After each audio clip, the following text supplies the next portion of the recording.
Guys, what we're going to talk about today is we're going to go through LinkedIn and just kind of go through how we can strengthen our profiles.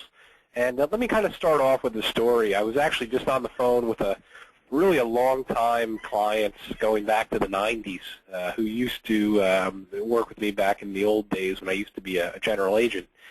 And this guy is local. He's kind of down the street from me. Long story short, he just did a big marketing campaign on healthcare reform. He's really an employee benefits guy. And I guess he bought a list and sent out about 10,000 emails to local businesses in the area, basically saying, hey, look, I'm a specialist in employee benefits, yada, yada, yada. I can keep you updated on reform, compliance, etc. Check out our website. Give us a call, So long story short, he calls me up and says, you know what, I think there's a problem with the website. For whatever reason, we've gotten a call from our old phone number. And without going into detail, I guess about 3 years ago, he got a new phone number. He moved his office, got a new phone number. And I guess the old phone number is back into play. And, it's some sort of florist or something. And he said about 10 people, business owners, called up the florist within the last week after he did his campaign saying, hey, is this guy here? We got his marketing and, we have questions about reform. So he says, is there something on the website that may be wrong that's driving these people to this phone number? So I looked and I looked and I looked and I couldn't find anything. So then I went on to Google and I Googled him thinking that, hey, maybe someone else, someone who's getting this guy's email is Googling him to check it out. And really the first thing that you find, because it's a common name, the guy's name's John Milliken, the first thing you find is pretty much his LinkedIn profile. And I went to it, and of course he comes up first. And when I went into the contact info, and it's gone now, but the old number was there. So I can't pinpoint it, but I'm pretty confident that the people that were receiving this guy's marketing campaign were doing a little background check on him, taking a look at his LinkedIn profile, and it's pretty well done. Don't get me wrong, it's written up well. He's got a few testimonials, and they were just going off the phone number on the LinkedIn profile and not going back to his website, and they were calling the florist. So I guess my point, guys, and this kind of transitions us into today's kind of talk about LinkedIn, is if you have a profile, make no mistake, people are finding it. And that's one of the most common, to me, that's kind of what separates the people who understand the Internet and the people that don't. These things like LinkedIn and Facebook, these are very, very powerful portals that you're setting up. And it doesn't matter if you spend 5 seconds setting it up or if you're on it every day. The Internet doesn't care. They are going to display these pages when people are searching for you. So moral of the story, first thing everyone should do after today's webinar, go back to your LinkedIn profile. If you don't know your login, today's a great day to figure it out. Go in and click on the edit. Well, first thing I would do is click on profile and click view profile. Take a look at it. Is it set up correctly? Is your contact information correct? Is it up to date? When people click on the websites, do they go to your websites? All those little things that separate the organized from the unorganized. You never want to look disorganized in front of the consumer. And people now consider your LinkedIn profile your virtual resume. So it needs to look good. You need to have a good updated picture, professional. You need to, again, have your contact info, your email address, your websites, and I'll go through some other tips in a few minutes here. But I think right off the bat, tip 1 is just to make sure that you go in and have it set up correctly. Now, here are a few setup tips.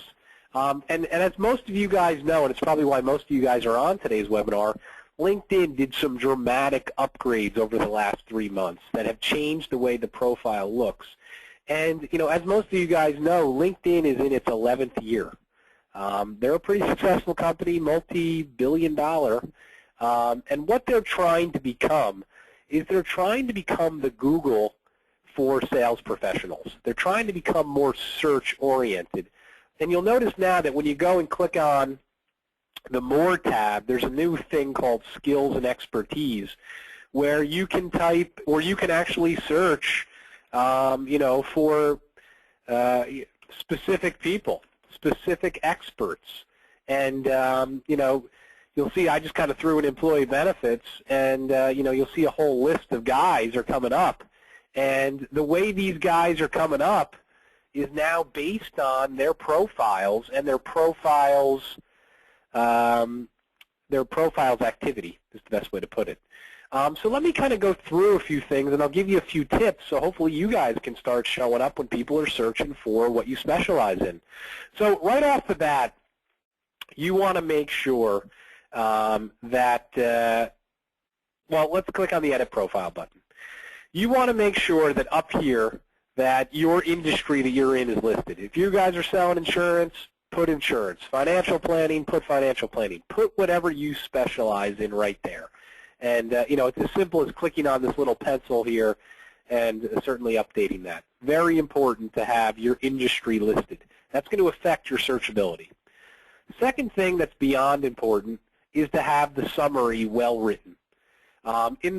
Probably about 6 months ago, before they made the changes, this really didn't show up so much. Now it's really the most important, prevalent thing on the profile.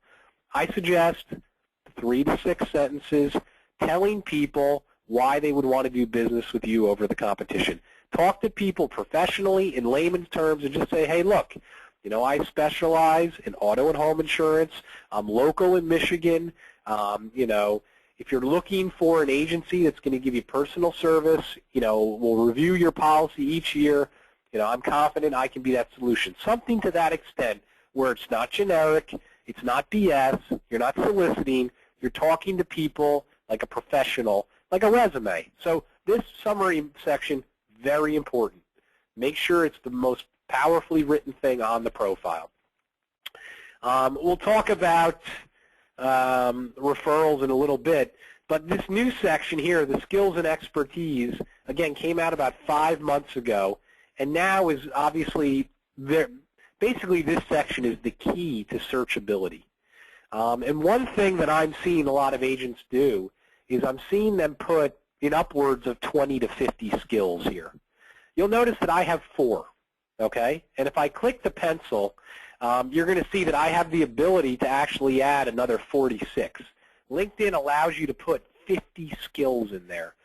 From all the research I've done, from all the background I've checked out, it makes a lot of sense to have a few. And the reason that is you want numbers, okay? In my opinion, if you have 50 skills listed, what are the odds your best client's going to go and click on all 50? Man, that would take a while and be a pain in the butt. But if you only have 3 or 4 skills, good chance that guy goes and clicks on all 4 right off the bat. Boom, boom, boom, boom. So you'll see that it took me a while to kind of figure that out. But the first 2 that I had there consistently, I'm now at 99 plus, which is kind of the max, and 98. And I'm confident that the web design and lead generation are going to be at 99 plus within, by the summer. And to have all 4 of them at 99 plus, in my opinion, is going to get me much higher in the rankings. I think I have the formula to be successful. So my point, I guess in layman's terms, guys, I always try to keep it simple. My point is go in here, click on Edit Profile, and put 3 to 5 skills. Try to have some that are generic and some that are specific. Example, let's say you specialize in commercial insurance, okay? You may want to put business insurance. That becomes your general skill. But then let's say you specialize in golf course risk management. The first one's business insurance, second one is golf course risk management. Then maybe you want to have customer service. It's a little more generic. And then you may want to have something a little better, a little bit more specific, such as,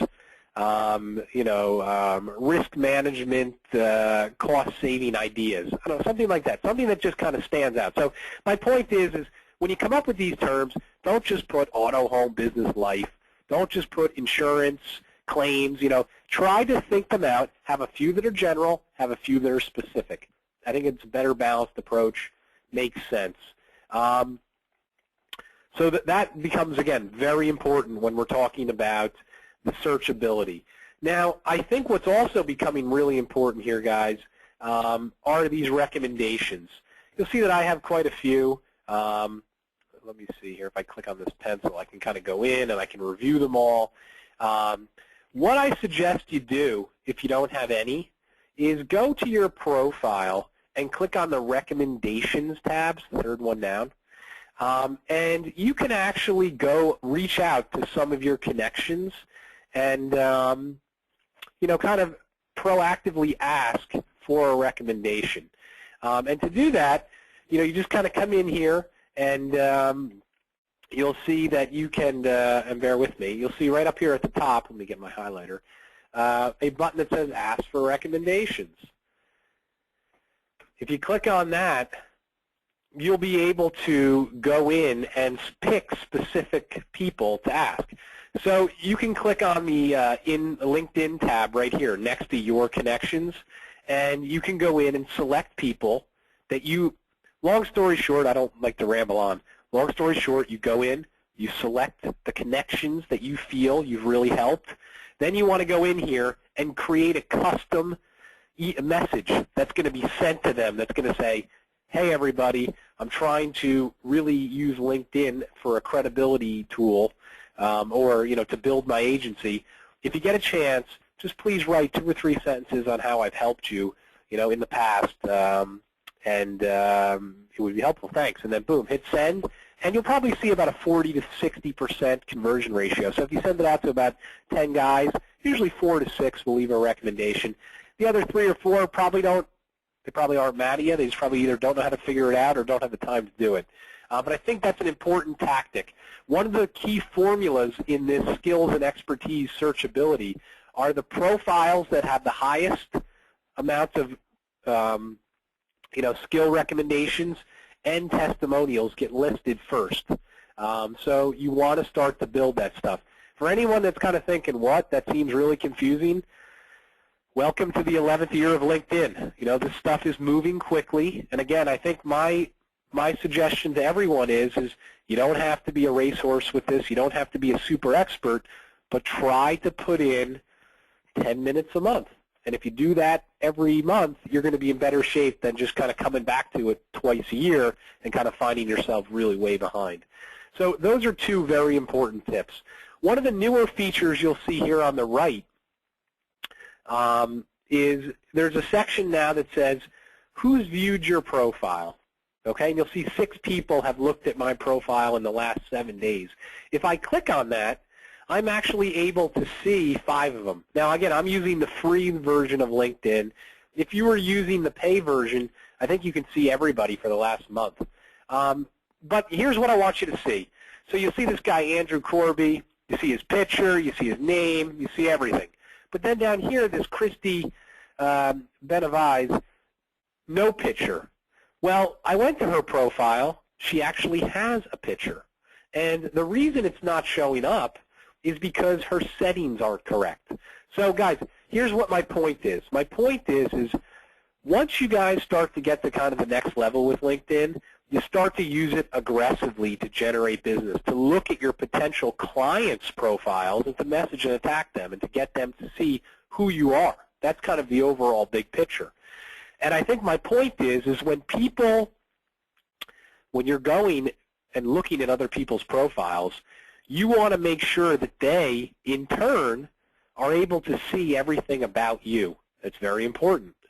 So what you need to do is you need to click on your name in the upper right-hand corner here and click on Settings. And it should probably make you log in again because it's highly protected in here. And just take a minute and look at the few settings here. You'll see select who can see your feed, select what others see when you viewed their profile, select who can see your connections, change your profile and photo visibility. You want to go into a few of these, like change your, select what others see when they viewed your profile, and you want to make sure that you have everything. You don't have the anonymous selected or totally anonymous. Those little settings like that can make a big difference People are not going to do a research project to learn more about you. You kind of have to put it all out there for them. So these were kind of a few basic tips today that I want you guys to think about. And just to kind of review, one, people are finding your profile when they're kind of doing background checks on you. Go home today, go find your profile, make sure it's set up very professionally. Make sure you have 3 to 5 skills listed. Make sure you have a solid summary. If you don't have any testimonials from clients, reach out to a few people. Have them write a few. And then finally, go into the settings area and make sure that your settings are set up so that visibility is good and people are going to see that you're looking at them. It's going to help you get more leads. It's going to help drive more people to your websites. And that's the story.